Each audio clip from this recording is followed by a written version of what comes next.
Two people retired the same month, with the same $1 million, the same spending plan, and the same average return over 30 years. One of them ran out of money at 78, watching the last few thousand drain while the bills kept coming. The other died at 94, richer than the day they retired, leaving more behind than they started with. Same inputs, opposite lives. The only difference between them was the order the returns arrived in. Not the size of the returns, the order. The same numbers in a different order. Almost no retirement plan accounts for it, because almost every plan is built on one number, the average. Quick thing before we go deeper. If your plan has never been stress-tested like this, hit like and subscribe. One retirement assumption taken apart every week. Here is the part that should stop you cold. Roughly 3/4 of how your retirement turns out is decided in the first 10 years. Not the full 30, the first 10. A single stretch of bad markets at the start can define the rest of your life. Engineers know a structure can fail while it is still curing. Fresh concrete has only a fraction of its strength in the first days. Load it too hard while it is wet and it cracks for good. Even though fully cured, it could carry that weight for a century. Your retirement portfolio has a curing window too, and it opens the day you stop earning and start spending. Start with why the average lies. While you're still working and adding money, the order of returns barely matters. A crash early is actually a gift. Every paycheck buys shares on sale, and by the time you retire, time has repaired everything. The day you switch from adding to withdrawing, that logic inverts. A crash early is not a discount now. It is a wound that will not close. Because you are selling into the fall, not buying into it. Watch it happen. Call them Anna and Ben.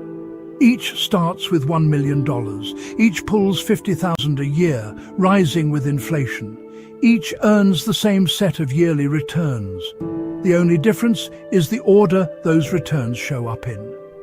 Anna retires straight into 3 bad years. Her portfolio falls while she is still taking $50,000 out, and by year 5, well over half her money is already gone. Ben gets those same 3 bad years, but at the very end, after decades of growth. Anna runs dry in her late 70s. Ben, with identical returns in reverse, never dips below his starting million and leaves an estate behind. If this is landing, a like and a subscribe genuinely help the channel, and they keep these weekly briefings coming. So why is the damage permanent? When you sell shares in a year the market has already dropped, those shares are gone. They are not in the account to rebound when the market finally recovers. You locked the loss in the moment you spent it. There is a second, sharper edge. Early in retirement, your portfolio is the biggest it will ever be. A 10% fall in year 1 destroys far more dollars than the same drop 20 years later, right as your withdrawals dig deeper. This is why the first years carry so much weight. Planners call it the retirement red zone, roughly the 5 years before you retire through the 5 years after. A bad decade, there can be math you never climb back out of. Even when your long-run average looks perfect on paper, you do not need a theory for this. Ask anyone who retired into the dot-com crash of 2000 or the start of 2022. Stocks fell about 18% and bonds about 13% in the same year, right as withdrawals began. Same savings, wrong decade, a smaller retirement. Now, the good news, and it is genuinely good, you cannot predict the sequence. Nobody can. But you do not have to. You can engineer your structure so a bad sequence is survivable instead of fatal. 3 load paths. 1. Build a buffer. Hold 2 to 3 years of spending in cash or short-term bonds walled off from your stocks.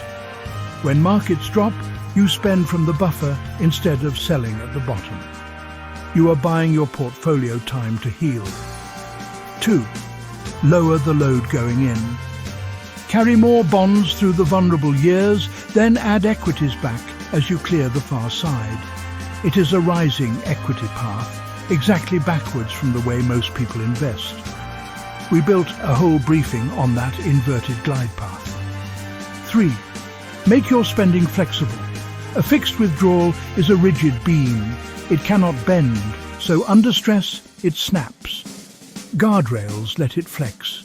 Spend less in bad years, more in good ones, lifting a plan's survival odds by 10 to 20 points. Notice what none of these 3 are. None is a prediction. None needs you to time the market or guess the next decade. They are structural. They hold no matter which order the returns show up in. That is the entire point. So stop designing your retirement around the average you hope to earn. Design it around the one window that decides everything. Make that window strong enough that the order of returns can no longer end your plan. Site report. 1. Once you withdraw, the order of returns beats the average. 2. 3/4 of the outcome is set in the first decade. 3. The danger zone is about 5 years each side of retirement. 4.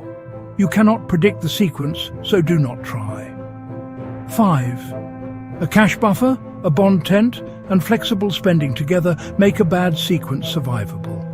If this helped, hit like and subscribe to the Blueprint Room for one briefing a week. Build for the window, not the average. Class dismissed.